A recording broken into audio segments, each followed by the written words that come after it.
Welcome to Audit the Audit, where we sort out the who and the what and the right and wrong of police interactions. This episode covers stop and ID laws, extending Terry stops, and reasonable suspicion, and is brought to us by King Black News and Visuals' channel. Be sure to check out the description below and give them the credit that they deserve. On February 28, 2023, several officers with the Newark Police Department stopped the owner of the King Black News and Visuals' YouTube channel, who we will refer to as Mr. KB, on the street in Newark, New Jersey after receiving a 911 call alleging that a man fitting Mr. KB's description was walking around with a gun. As officers approach Mr. KB, he begins to record the interaction. What's going on? Work with the city of Newark, man. Kick rocks, keep it pushing. I don't know why you're stopping me. I'm working right now. I'm work for the city of Newark. You keep it pushing, you're wasting your time. You got ID on you? Yeah, I got my ID on. Where you work for? Work with the city of Newark. You said the city of Newark.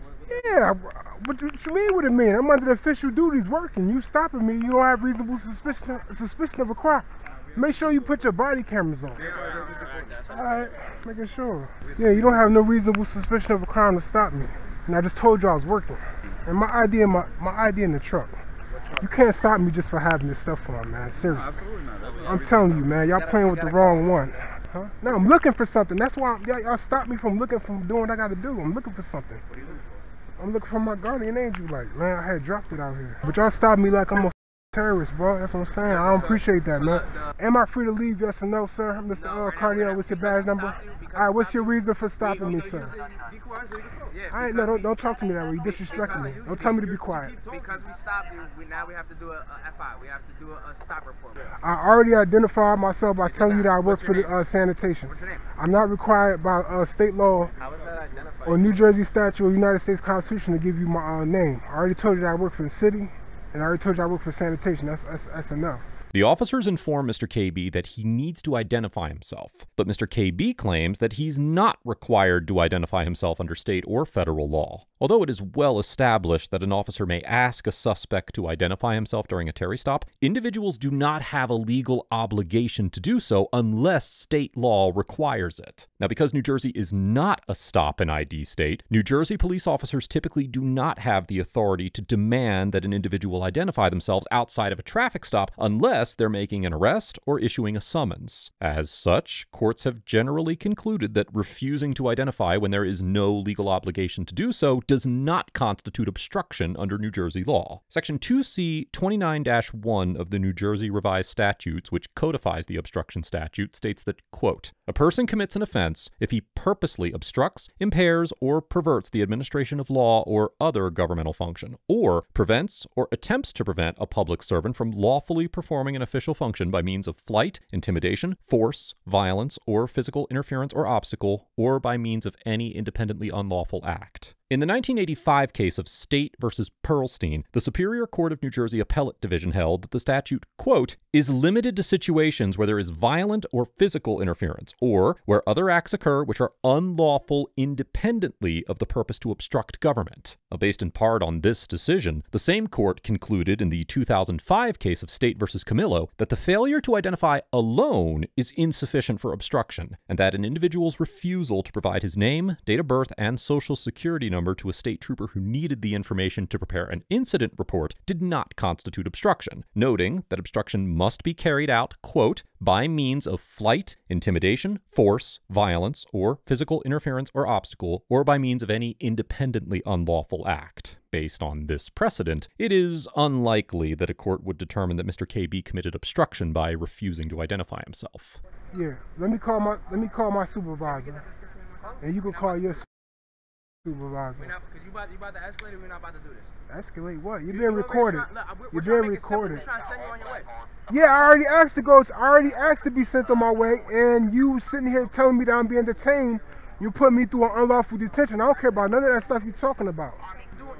I'm still sitting here. You still never tell me if I'm not free to leave. You're not. Well, you're not getting an ID. So what are you talking about? Then you know what? None of you guys intimidate me. I'm just letting you know. I'm very calm, very cordial. I'm asking you again. Am I free to leave? Yes or no? All right. What crime am I being investigated for? We got a call, right, for a male fitting your exact description, wearing a book bag, wearing a walkie-talkie with a tactical. That's fine. Right? That's fine. Okay. Then they said that they believed that you had a weapon. We did not approach you. We didn't come at you crazy.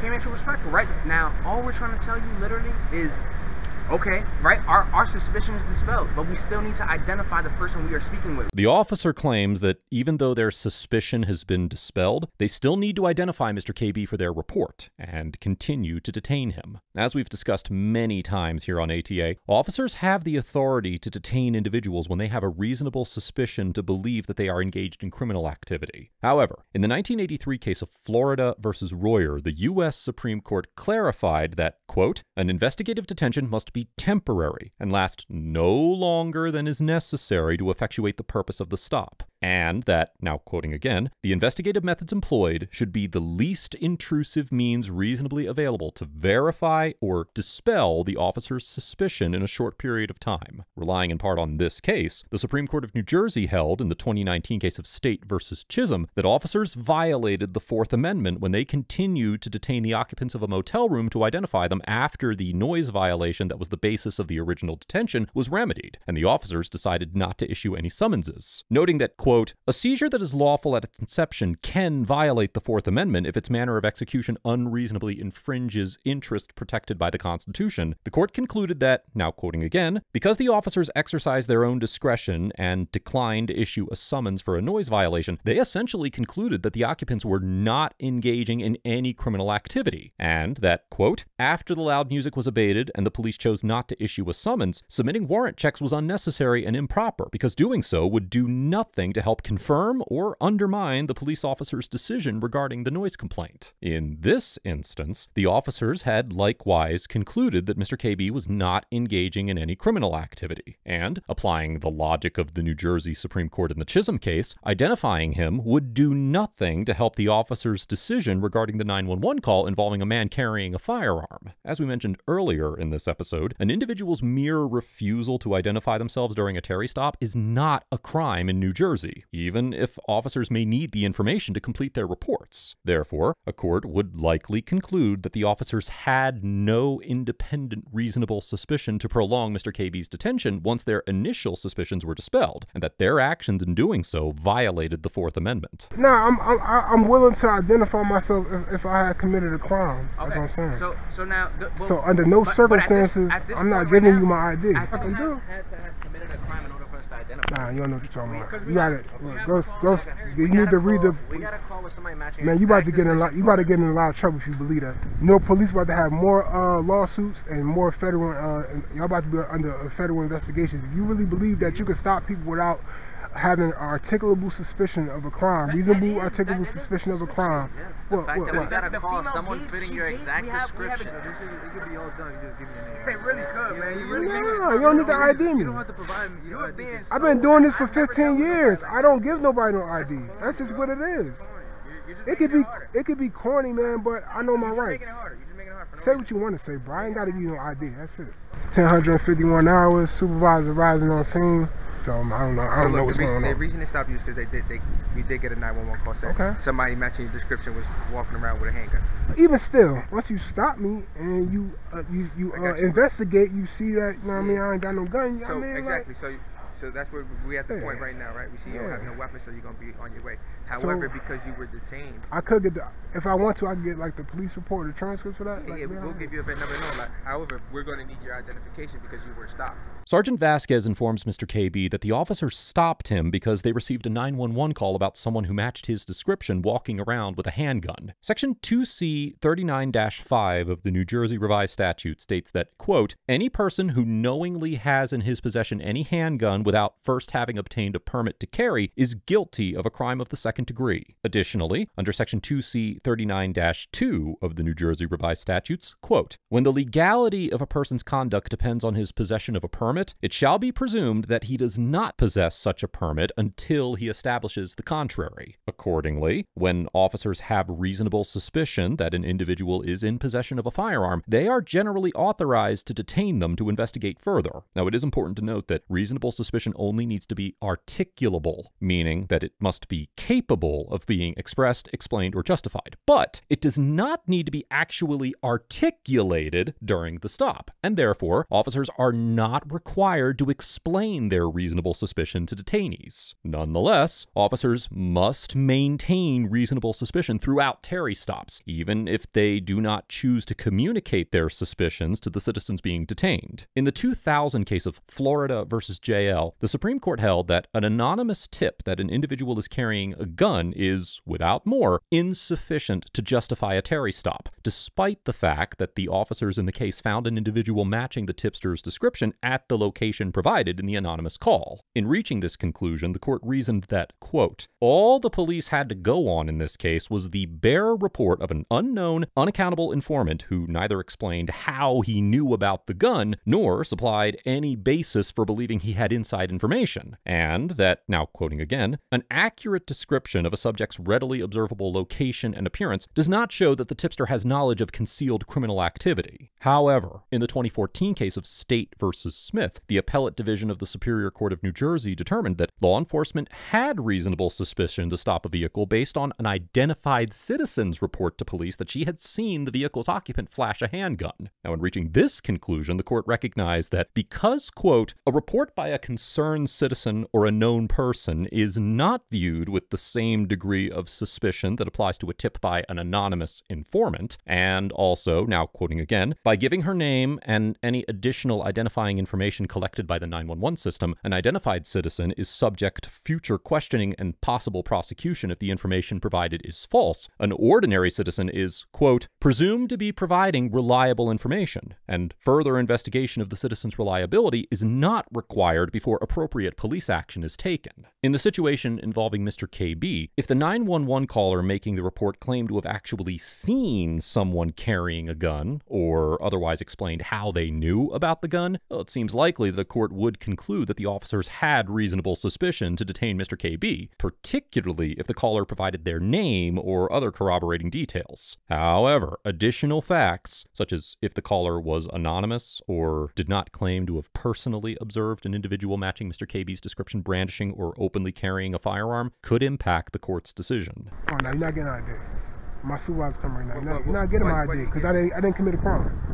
You're right, but they have reason. All right, hold on. One second. So they stopped you for that reason. That's a We're lie. asking for your identification is because you were lawfully detained because they believe that you committed a crime because somebody called saying you was walking You around can with a believe weapon. what you want to believe. Right. If But that's once why you come and stop. investigate and you see You're- that I haven't committed a you're crime, you let me absolutely go. right. That's You're how that go. absolutely I know right. I am right. They're So telling me you're- this you're- guy you're tell me free I'm to go. not right. Listen, you're free to go. I know I've been free to go for the last 20 But minutes, if 30 you want to minutes. give your identification, then you're not giving your identification. We'll take it from there. All right, so no stop, all right? Yeah, there is no stop. You know that from the jump.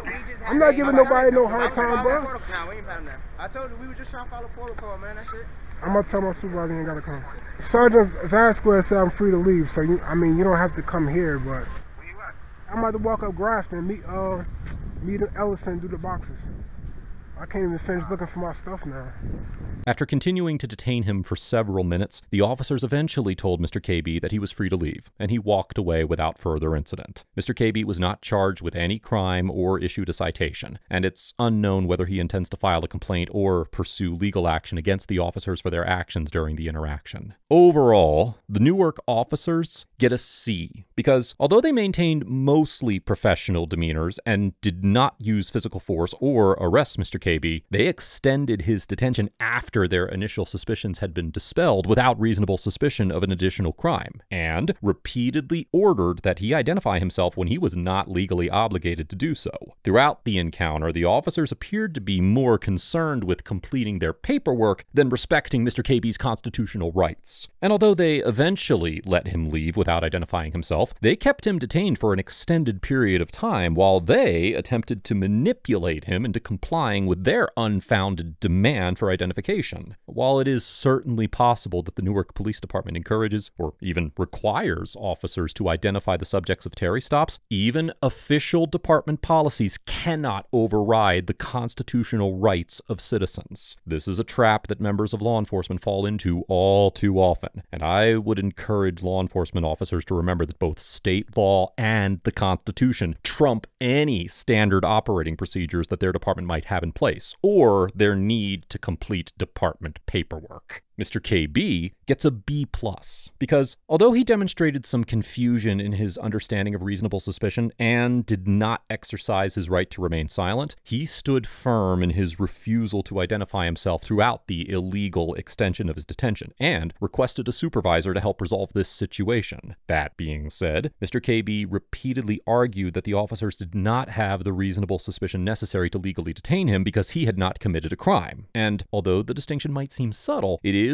essential that citizens and auditors alike understand that courts determine whether officers had reasonable suspicion based on the officer's knowledge at the time of the detention. In this situation, the officers likely did have reasonable suspicion when they originally detained Mr. KB, even though he had not committed a crime and did not provide him with a full explanation of the 911 call. And it's important for individuals to remember that officers may have the legal grounds necessary to detain them based on information that is not known to them at the time. Now, in the description of the original video, Mr. KB gave himself a grade of B-. And while he obviously assigned himself a lower grade than I gave him, I want to commend Mr. KB for his commitment to self-assessment and his willingness to share an interaction that he did not believe to be his best work in an effort to help educate and inform the community at large. Moving forward, I would encourage Mr. KB to continue to study the applicable constitutional and state laws, and remember in future encounters that officers may have reasonable suspicion even if he has not committed a crime. Let us know if there is an interaction or legal topic that you would like us to discuss in the comments below. Thank you for watching, and don't forget to check out my second channel for even more police interaction content.